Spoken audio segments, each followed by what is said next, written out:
আমাদের বাংলাদেশের গত 100 বছরে 5 জন এমন নেতা এসেছিলেন যারা জীবনের কোনো না কোনো সময় জনপ্রিয়তার শীর্ষে অবস্থান করেছেন।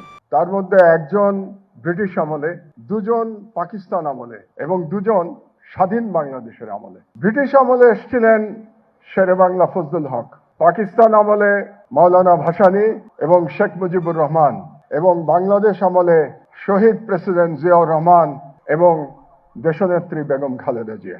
এই 5 জনের মধ্যে মাওলানা ভাসানী কখনো সরকারে যান নাই, কখনো ক্ষমতায় আসীন হন নাই।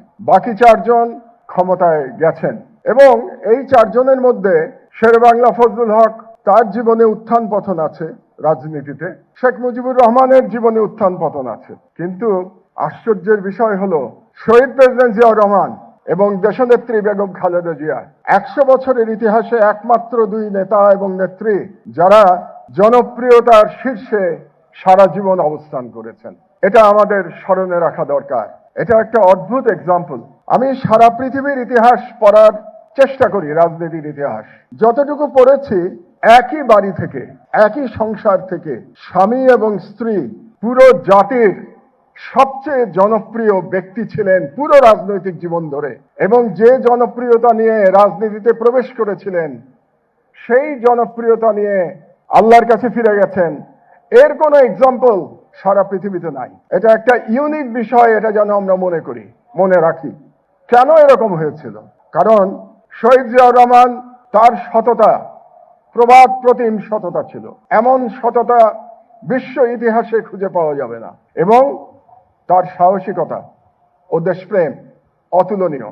তার সেই 1971 সালের 25 মার্চ রাতের বেলা উই রিভোল্ট বলে পাকিস্তানের বিরুদ্ধে মুক্তিযুদ্ধ ঘোষণা করা, যেখানে রাজনৈতিক নেতৃত্ব ব্যর্থ হয়েছিলেন। শহীদ প্রেসিডেন্ট জিয়াউর রহমান সেদিন স্বাধীনতার ডাক না দিলে হয়তো বাংলাদেশের ইতিহাস অন্যরকম হতে পারত। দ্বিতীয়বার 1975 সালের 7 নভেম্বর যখন দেশের স্বাধীনতা আবার হুমকির সম্মুখীন হয়েছিল, সেদিন শহীদ জিয়াউর রহমান ছিলেন আবার স্বাধীনতার পতাকা নিয়ে তিনি মাঠে দাঁড়িয়েছিলেন। তিনি ন্যাশনাল ইউনিটির সিম্বলে পরিণত হয়েছিলেন। আমি তখন বুয়েটের ছাত্র ছিলাম, আমি রাজনীতি করিনি সারা জীবনে, কিন্তু আমিও সেদিন রাস্তায় নেমেছিলাম শহীদ জিয়ার জন্য। এবং শহীদ জিয়া এখানেই, তার যেখানে আমরা বক্তৃতা করছি তার খুব কাছেই তার জানাজা হয়েছিল। সেটাও বাংলাদেশের ইতিহাসের ঐতিহাসিক জানাজা ছিল। প্রতিটি মানুষ কেঁদেছিলেন সেদিন, আমার মনে আছে। একই দৃশ্য আমরা দেখেছি যেদিন দেশনেত্রী বেগম খালেদা জিয়ার জানাজা হলো। এর মধ্যেও একটা পার্থক্য আছে। জিয়াউর রহমান যেদিন মারা গেছিলেন তিনি দেশের রাষ্ট্রপতি ছিলেন, তিনি ক্ষমতায় ছিলেন। বেগম খালেদা জিয়া ক্ষমতায় ছিলেন না, কিন্তু তিনি মানুষের হৃদয়ে ছিলেন, এবং হৃদয়ে থাকার কারণেই বেগম জিয়ার জানাজায় আমরা মানুষের স্বতঃস্ফূর্ত কান্না দেখতে পেয়েছি। এবং বেগম জিয়া কেন এত জনপ্রিয় ছিলেন? তার একটা কারণ তো অবশ্যই স্বামীর মতোই তার দেশপ্রেম ছিল। আরেকটি কারণ হচ্ছে তার সংগ্রামী জীবন। এই উপমহাদেশের 100 বছরের ইতিহাসে বেগম জিয়ার চেয়ে সংগ্রাম করেছেন গণতন্ত্রের জন্য এরকম দ্বিতীয় কোনো ব্যক্তি খুঁজে পাওয়া যাবে না।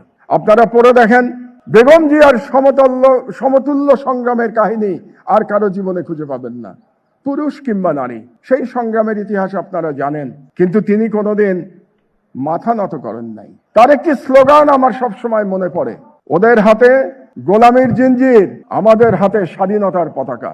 এই স্লোগানটি যেন আমরা বাংলাদেশিরা কোনোদিন না ভুলি। আমরা যেন বেগম জিয়ার সেই স্বাধীনতার পতাকা সারা জীবন হাতে ধরে রাখি। তারা চলে গেছেন, বেগম খালেদা জিয়ার প্রতি শ্রদ্ধা জানাই, তার আত্মার মাগফিরাত কামনা করি। আরেকটি কথা বলে আমার বক্তব্য শেষ করব, অনেকেই বক্তব্য দেবেন এখানে। সেটা হলো, তার পুত্র তারেক রহমান এখানে উপস্থিত আছেন।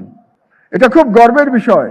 বেগম জিয়া এবং জিয়াউর রহমানের সন্তান হওয়া অত্যন্ত গর্বের বিষয়, কিন্তু এটা একটা ভয়েরও বিষয়, এটা একটা শঙ্কার বিষয়। কারণ তাকে সর্বদা বাংলাদেশের মানুষ তার পিতা এবং তার মাতার সাথে তুলনা করবে। এই তুলনা বড় কঠিন, যে কোনো ব্যক্তির জন্যই কঠিন। বাংলাদেশে যেটা বললাম, গত 55 বছরে মাত্র 2 জন নেতা নেত্রী জন্মেছেন। তাদের সমতুল্য হওয়া কঠিন কাজ, এবং সন্তান হলে আরো কঠিন কাজ। রবীন্দ্রনাথের একটা কবিতা আছে, তোমার পতাকা যারে দাও তারে বহিবারে দাও শকতি। আজকে শহীদ জিয়া এবং বেগম জিয়ার পতাকা তারেক রহমানের হাতে ন্যস্ত হয়েছে। মহান আল্লাহ তাআলার কাছে প্রার্থনা জানাই, তিনি যেন সেই অবিস্মরণীয় পতাকা, সেই শক্তির পতাকা, সেই স্বাধীনতার পতাকা তারেক রহমানকে বহন করবার শক্তি দান করেন। আল্লাহ হাফেজ। বাংলাদেশ জিন্দাবাদ।